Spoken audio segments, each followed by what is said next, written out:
Hello and welcome to the qualifying edition for the race weekend data analysis for the Bahrain Grand Prix of 2021, round number 1 of the brand new season, and my god, it was a good qualifying. Now, if you are unfamiliar with this series, we are basically taking a look at all of the data that I can collect and basically pitting each of the teammates against each other. I released the practice edition just yesterday, and the race edition involves a little bit more number crunching and will hopefully come out on Tuesday or Wednesday, with the main aim of coming up with a purely data-driven and data-derived driver of the weekend, looking at all of the performances in terms of your own individual performances and your own teammate performances as well, and then giving ranks to each of the drivers in the aim to produce a driver of the weekend. I will then compare this data-derived version to my own opinions, and I will also be engaging with the audience and asking for your own submissions as well on a video that will be released just after the race. But without further ado, we will delve on into the qualifying data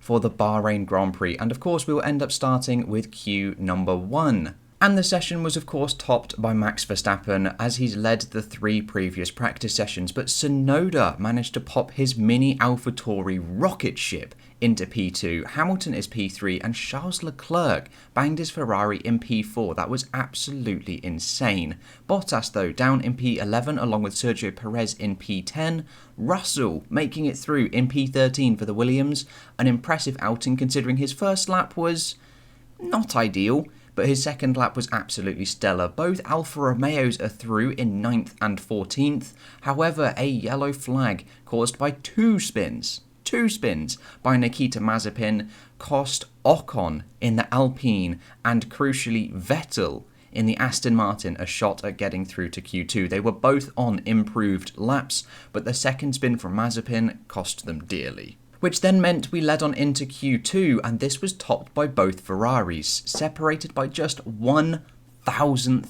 of a second.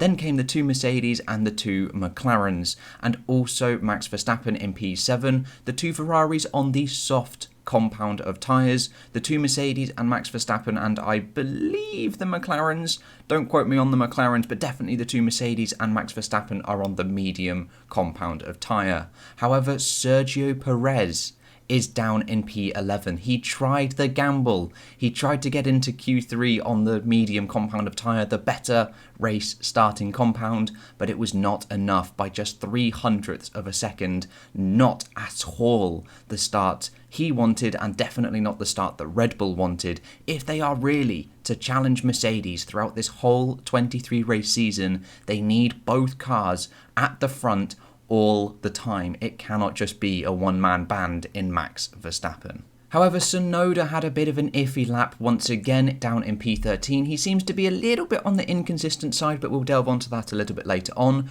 And Russell ended up having a bit of a scruffy lap and ended up P15 behind Kimi Räikkönen, but overall not too bad. And then from Q2 we head on into Q3, and it is Max Verstappen who takes the first pole position. Interestingly, we're still slower than the testing times that we saw, but bear in mind testing, we had access to the C5 compound of tyre, whereas here at the Bahrain Grand Prix we only have access to the C4. And the gap was a little bit larger than some were expecting. Throughout Q1 and Q2 and etc. most of the practice sessions, the gap to Mercedes was a little bit closer than 0.4. It was an absolutely blistering lap from Verstappen, and honestly absolutely incredible to watch. Bottas P3, a little bit uncomfortable in the car so far and 0.2 down on Hamilton, and Charles Leclerc showing once again his qualifying prowess like he did last year is P4. Gasly in that rocket ship of an AlphaTauri is P5, and then Ricciardo beat Norris by just 0.5 of a second. Sainz is ahead of Alonso, and Stroll in the Aston Martin is P10. A little bit disappointed with Aston Martin, to be honest. Alpine is a little bit of a mixed bag. Again, both teams got caught out with the yellow flag incident in Q1, so they definitely both would have been into Q2 and perhaps potentially into Q3, maybe knocking out a couple other people. We'll have to wait and see in the next round.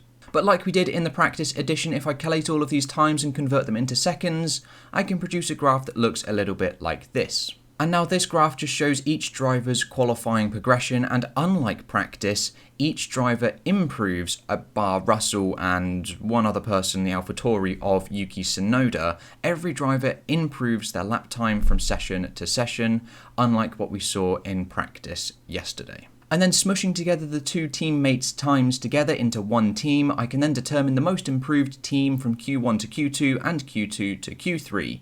And for the former, that ends up being McLaren down at the bottom, being 7/10 faster from Q1 down to Q2, whereas Williams, again, Russell had a scruffy lap, so that's a little bit of an outlier result. He lost 2.1 seconds from his Q1 time to his Q2 time. But interestingly, Red Bull gained the least, again, very similar to what they had in practice 1 to practice 2. Mercedes were in that midfield, just a little bit slower than Aston Martin and Ferrari. And then in terms of Q2 to Q3 improvement, we've got just a couple less teams here. It was Red Bull that gained the mammoth 1.3 seconds from Q2 to Q3. This is the type of time gain that we saw from Mercedes last year when I was running pilot series of all of this data. This is what we saw Mercedes have. This is very reminiscent of Mercedes' performances. They were only 7/10 improved from Q2 to Q3, Alpine and Ferrari just 3/10, McLaren just 1/10, and Alfa Tauri negligible, 0.02 of a second. But with the qualifying overview all done and dusted, we will now delve on into the teammate battles, and we start with Mercedes, and we can see their Q1, Q2 and Q3 positions on the left. This will of course get a little bit more detailed as the rounds progress. It is only currently round 1, and it is Lewis Hamilton who has a stranglehold on this qualifying leaderboard, 1-0 in every single qualifying session. And again, in terms of gaps in the top right, they're hovering around an average across the 3 sessions at about 3/10, 3.5 sort of time. And then the graph in the, actually those bars in the top right all need to be black. That is incorrect. That's technically highlighting Valtteri Bottas being quicker, but it needs to be Lewis Hamilton's black colour, as seen in the bottom right-hand graph, which is the averages. And again, unfortunately, I've only got one round so far. It's only round 1, so we can't really compare across the whole season just yet, but we are getting there slowly. But we can see that both cars are definitely being pushed to their maximum as both drivers follow exactly the same progression. There is no disparity between each of the drivers, unlike what we saw in practice where there are different crossovers, some cars slowing down, some cars not.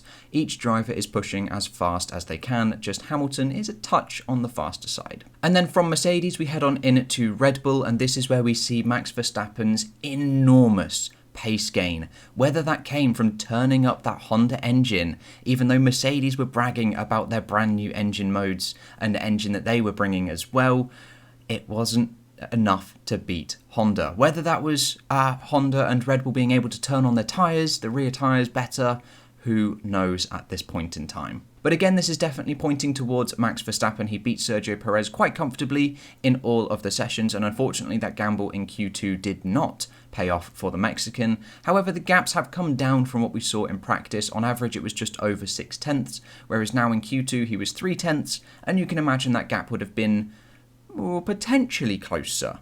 Max Verstappen's final Q3 lap was mega, so perhaps it could have been closer to that 7/10 sort of region, exactly what we saw average-wise for Gasly and Albon before as Max Verstappen's teammates. And then from Red Bull we take a look at McLaren. Now McLaren are always so very bloody close. It is absolutely ridiculous. The largest gap between them across the 3 qualifying sessions was just over 1/10.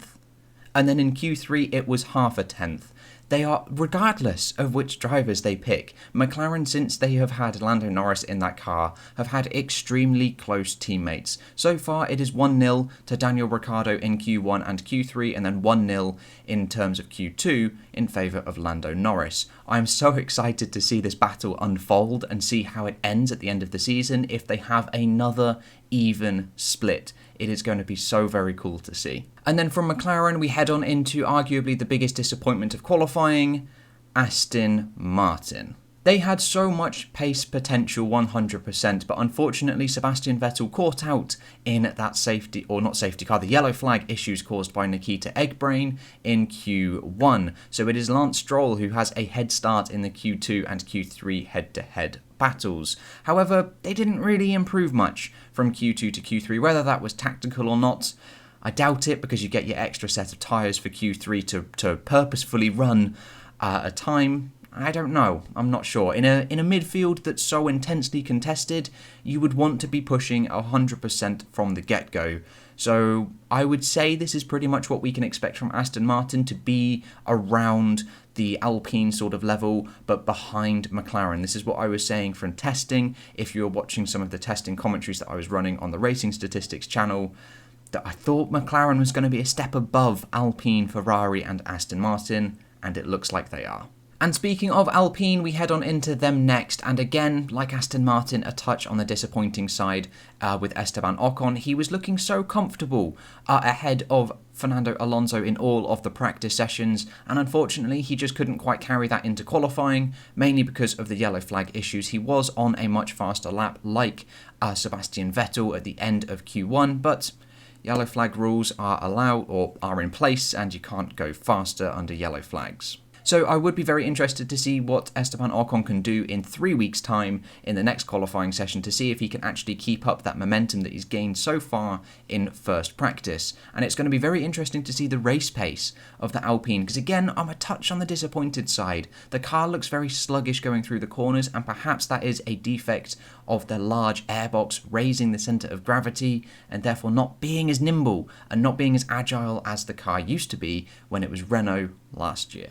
And then we head on into Ferrari, and my god, these cars were very close, but Charles Leclerc definitely had an advantage this time over Carlos Sainz, unlike what we saw in practice. Practice, it was definitely in favour of Carlos, whereas qualifying, it was in favour of Charles Leclerc. Now, the Ferrari has 100% had an improvement and an upturn in pace, which is so very good to see. This is where we roughly need to see Ferrari, maybe not necessarily at the front, but definitely fighting for these top positions and not floundering down in P6 at the bottom of the midfield. It's going to be interesting to see what they can do race pace wise, as they are both starting on the soft compound of tyres, unlike the cars ahead of them who are on the mediums. So it's going to be interesting strategy wise, and hopefully they can call it well, but history dictates otherwise, unfortunately. And then from Ferrari, we head on into arguably my favourite team so far, Alfa Tauri. That car is a bloody rocket ship. However, Yuki Tsunoda losing time from Q1 to Q2. He has seemed extremely inconsistent. If we take a look at the practice progression graph as well, we can see that Yuki is a nice V shape. He was 1.1 seconds down in FP1. He was then 1/10 ahead in FP2, and then again 1.1 seconds down on Pierre Gasly in FP3. And very much the same here. He was just over 0.2 of a second up on Pierre Gasly in Q1, and then 0.7 down in Q2. It's a bit of an inconsistency there, but again, it's his rookie season, it's his first ever season in Formula 1, so we can kind of forgive him for that. But that car is an absolute rocket ship. They seem to have gained the most from this small regulation change with the reduction in the floor, due to their enormous rake angle that they have, which naturally gives better and stronger power to the diffuser.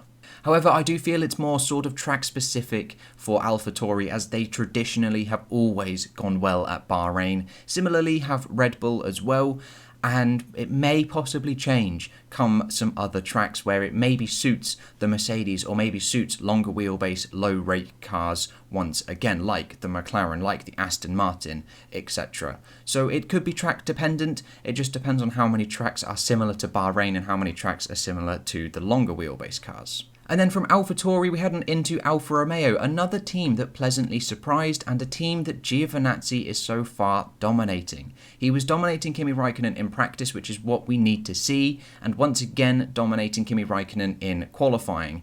And by the same margin, 5.5 tenths in each session. This is very, very impressive and very, very consistent. And again, as you can see, both cars following the same improvement trends. They are both being pushed to the absolute maximum. There are no different settings, no nothing going on. They are both being pushed as fast as they can. Now hopefully Giovinazzi can actually keep this up. I would love it for him to do so throughout this entire season and really show that he is deserving of a slightly better seat and show that he has improved over the course of his F1 career.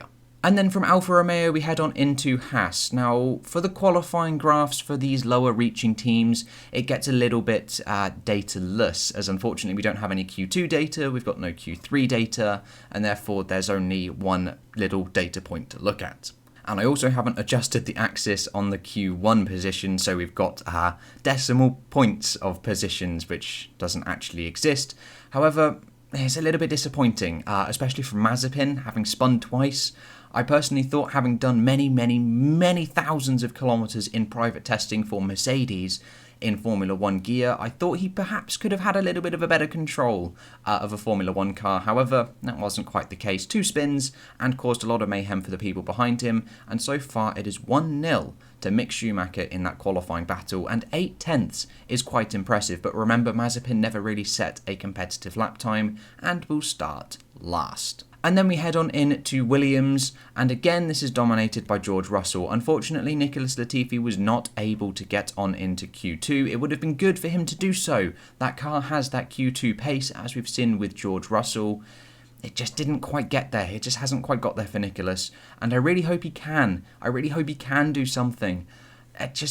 Again, like Giovinazzi, I want him to see some improvement from him. He's no longer the rookie of the season. I just want to see a decent performance from Nicholas Latifi, and hopefully he can actually out-qualify George Russell at some point this season. I feel that should be his overall goal for this season. But interestingly, this is a trend that we've seen a little bit from George Russell before. He would get through to Q2 with a storming lap in Q1, and then Q2 he just cannot get anywhere near that, and he has a either botched lap or just backs off, and he just doesn't really progress further forwards. But again, that's possibly strategy-wise, don't really want to waste the tyres, etc., as you don't get any new ones in Q2, only when you get through to Q3. And there we go, there is all of the qualifying data for the teammate battles all concluded. Hopefully, at some point Tuesday, Wednesday sort of time, once I've crunched all of the race data, there'll be the race edition of this race weekend data analysis for Bahrain out at that point. And then shortly after that will be the driver of the weekend categories.